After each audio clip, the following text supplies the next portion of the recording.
Okay, ndugu zangu, assalamu alaikum. Nadhani huyu ndugu ameongea vitu vya msingi sana, vya muhimu sana, ambavyo vinahitaji akili ya ziada sana na ufikiri wa kina zaidi ili kuweza kumuelewa. Watu wengi wamekuwa wakichukia kauli inayosema kwamba ukiibiwa kwenye pai basi umemsaidia mwizi kukuibia. Watu wengi wamekuwa wakichukia sana wakisikia kauli labda ameshaibiwa, watu wanamwambia bana, kwenye pai ukiibiwa umemsaidia mwizi kuibiwa. Tumeenda mbali hadi Pioneer wenyewe sisi tunafika hatua tunaanza hadi kuituhumu Kootimu kwamba labda Kootimu kuna wafanyakazi wasio waaminifu, au kwenye blockchain huko kuna udhaifu ndo unafanya tunaibiwa. Ni kwa sababu tu tunakuwa tujui undani wa kauli isemayo kwamba ukiibiwa kwenye pai umemsaidia mwizi kukuibia. Ni kitu ambacho tunaweza tusiamini au tukabishana, lakini ukweli ni kwamba hata kwa mfumo wa pai jinsi ulivyo, hata Nicholas mwenyewe hana uwezo wa kuijua passphrase yako wewe. Ndugu zangu, hilo jambo mliweke akilini kwamba sasa kama Nicholas mwenyewe hata Cheng Diao hawana uwezo wa kujua passphrase ya account ya mtu fulani, itakuwaje hao wafanyakazi wenyewe waje waweze kuijua? Ni kwamba tunatumia hii wallet tunayotumia sisi, ingekuwa ni custodial wallet tungesema ni kweli wanaweza wakafanya mchezo wakajua taarifa zetu za asili wakatuibia, lakini hii tunatumia nani custodial wallet.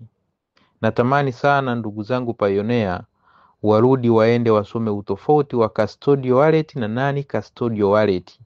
Ukishaelewa maana na undani wa custodial wallet, hutaweza kuwahisi tena Kootimu kwamba wamekuibia. Utakaa mwenyewe ukiwa unaibiwa unajua tu kwamba kuna sehemu nilifanya kosa aidha kwa kutokujua au kwa kujua likasababisha mimi kuibiwa. Ndugu yetu ameelezea hapo hadi kuhusu masuala ya wifi, na kweli hata mimi hiyo tekniki ya kuweza kupata taarifa za mtu kupitia wifi yako, mfano mimi nina wifi, umekuja umejiunga kwenye wifi yangu, wifi kule ndani ina vitu vingi. Kuna mambo ya IP address, wataalamu ukichokonoa mle paka unaenda unaweza sasa kutrack simu ya mtu aliyejiunga kwenye wifi yako.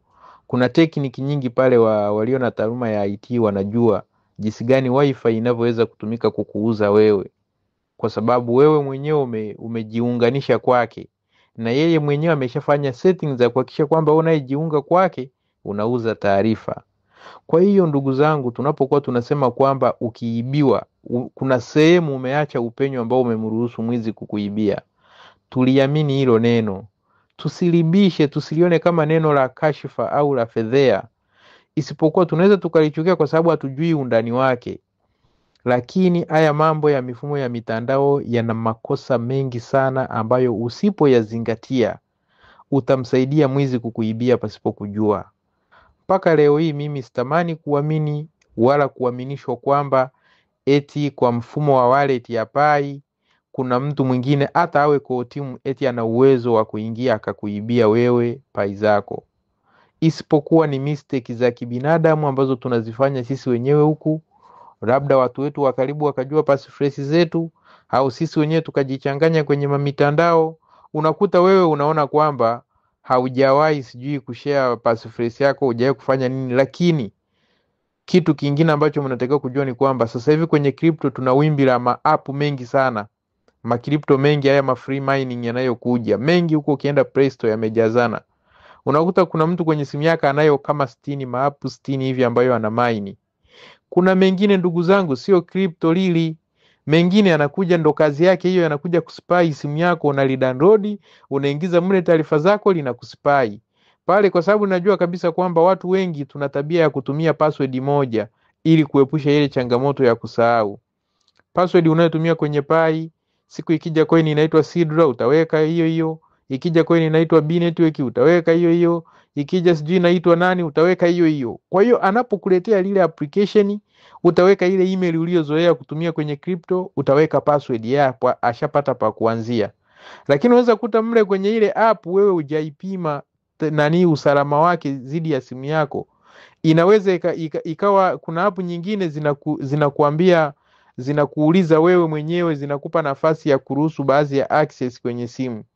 Lakini kuna maapu mengine ukidownload wameshaya seti, yanajimilikisha access za simu yako pasipo wewe kutaka. Unaweza kutapaka contacts zako zimeshachukua, taarifa za email, muda mwingine linatunza kumbukumbu ya kila kitu unachokifanya kwenye simu. Wakati huo wewe umekuwa nalo bize, una mine, unaona kwamba upo kwenye crypto, una mine crypto nyingi, unasikia tunaaminishana humo, haya ma crypto sasa hivi ni kumine tu kila linalokuja itakayotoka hiyo hiyo. Sio kweli.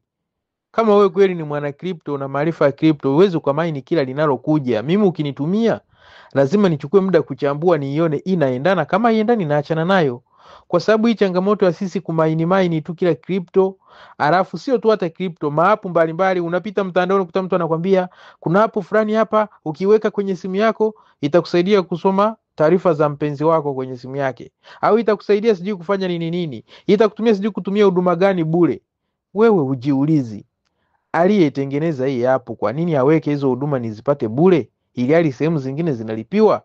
Yeye anafaidika wapi? Ila kwa sababu tu umeambiwa kuna app imekuja na kuwezesha kupata access fulani bure, download utatumia. Sasa vya bure huwa vinagharamikiwa kisirisiri. Ukipewa kitu kaona ni bure na hujaonyeshwa kwamba aliyekupa bure yeye anafaidika wapi, maana yake kuna faida yake atakuja kuichukua kwako kisirisiri pasipo wewe kujua. Faida atakayokuja kuichukua ni siku atakapoondoka na pai zako. Kwa hiyo ndugu zangu, neno tunalokuwa tunalirudia kila siku kwamba ukitokea umeibiwa basi ujue umemsaidia mwizi kukuibia, tusilione fedhea. Tujitahidi tuwabarishane vitu mbalimbali, makosa mbalimbali yanayofanya tuibiwe. Makripto haya, maapu mbalimbali yasiyokuwa ya maana kwenye simu zako, achana nayo. Alafu hata app yoyote unapotumia hakikisha uruhusu access kwenye ile app pasipo kujua hizo access unazoruhusu zina madhara gani. Kuna mtu mwingine hata Kiingereza kipandi, yeye akiletewa neno pale papa chini imemalizia na neno allow, anajua allow ni kuruhusu, anagusa ili mambo yakubali. Lakini haujasoma zile condition pale kwamba zinakwambia allow kitu gani. Kesho utaibiwa. Utatuma screenshot hapa kwenye grupu. Tukikuambia wana ulimsaidia mwizi, unasema hawa wanajifanya wajanja. Watu tunakuja tuna maumivu, wao wanadai tumesaidia wezi. Tumeshauri sana mambo ya kwenda sijui unaenda stationery umebeba passphrase yako, unampa yule wa stationery ya kuprintie. Kabla yeye kuprint ameweka kwenye kompyuta yake. Wewe ujui na yeye anaijua pale au haijui, atakuibia tu utake ustake. Kwa sababu kakuprintia kakupa karatasi, ile kabaki na ile soft kwenye kompyuta yake. Ana uwezo wa kwenda kuangalia salio la mzigo uliomo. Kuna mwingine ameibeba, ameenda kwenye email yake huko ametunza kwenye drafti. Mwingine hata huko Facebook unakuta amejitumia kwenye akaunti nyingine. Siku Facebook ikidukuliwa hana kitu tena. Tumeshatoa semina ya namna mbalimbali ya kutunza wallet. Kwa hiyo ndugu zangu, tunaposikiliza watu wanatuambia kwamba wallet ya Pai ni imara, mimi nimeisoma wallet hii. Nani Custodio wallet, nikasoma jinsi inavyofanya kazi. Na kweli nina uhakika na Pai ni mfumo ulio wazi, yote atakayefuatilia vigezo vya Nani Custodio wallet vimetimizwa kwa 100%. Hakuna access wala neno siri la kwako ambalo kwa timu wanaweza kulijua. Hakuna. Sasa kama tumejiridhisha hivyo, itakuwaje tuibiwe? Kama neno la asili ni wewe mwenyewe na akili yako ni wewe mnalijua, na unakataa kwamba hujawahi kumsaidia mwizi kuiba, au hujawahi kuvujisha taarifa zako kwa kujua au kutokujua, zimeibiwaje? Ndio maana wengi kila siku mnasema wenda hata kwa timu huko wanatuchezea. Ni kweli, endeleeni kuwashtukia kwa timu, lakini kumshtukia kwa timu pasipo wewe mwenyewe kuchukua hatua zinazotakiwa, huko ni kujichukia wewe mwenyewe au kuchukia kile usichokijua. Kwa hiyo ushauri tu ni kwamba tukubali tusikubali.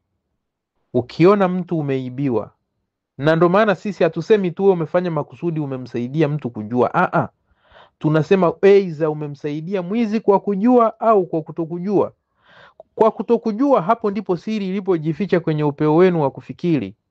Tunaposema kwa kutokujua, maana yake ulifanya kosa usilolijua, na kama ulifanya kosa power, precision, possibility.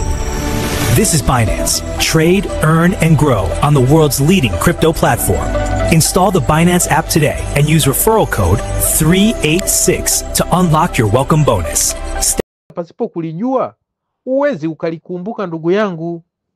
Wewe ulikosea pasipo kujua, utalijuaje hilo kosa?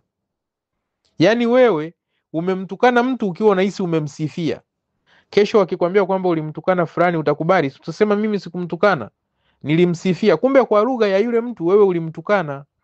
Kwa hiyo tunapokuambia kwamba umemsaidia mwizi aidha kwa kutokujua au kwa kujua, kubali. Ukisha kubali, anza kufuatilia maarifa, miemuko ya mtandaoni. Sisi wenyewe hawa tuna tamaa sana ya kuchokonoa taarifa huko. Niliwahi kuzungumza hapa nikachukiwa, nikaonekana napinga mradi. Lakini tuko hapa tunakesha huko kwenye mitandao, kwenye mawebsite, kwenye app za testnet ambazo kwa timu hawajazifanyia ukaguzi wa kina. Tunakesha huko tukiomba tu connect wallet, tuna connect. Wengine huko akiomba aweke passphrase anaweka, akiamini zile app ni salama.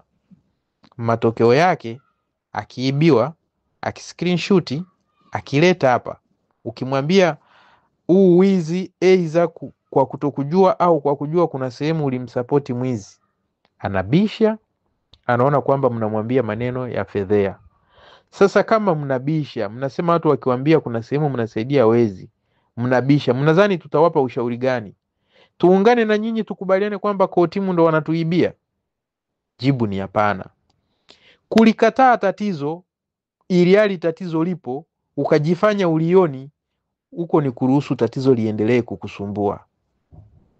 Tukubali kwamba tatizo lipo, tukubali kwamba security ya akaunti za Pai iko imara sana, tukubali kwamba tukiibiwa aidha watu wetu wa karibu au matumizi yetu kuna sehemu tumejichanganya, tumeruhusu upenyo. Asalamu alaykum. Nawatakia siku njema. Power, precision, possibility. This is Binance. Trade, earn, and grow on the world's leading crypto platform. Install the Binance app today and use referral code 386 to unlock your welcome bonus.